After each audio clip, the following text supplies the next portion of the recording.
Kakak lagi diapain? Kak, kakak, kakak lagi diapain? Kakak, kak, kakak, kakak.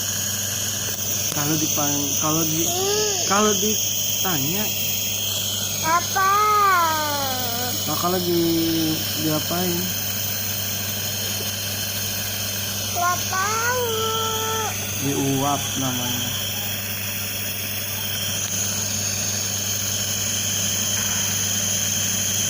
Cara selanjutnya adalah sisir rambut dengan alat di depan cermin. Saat melakukan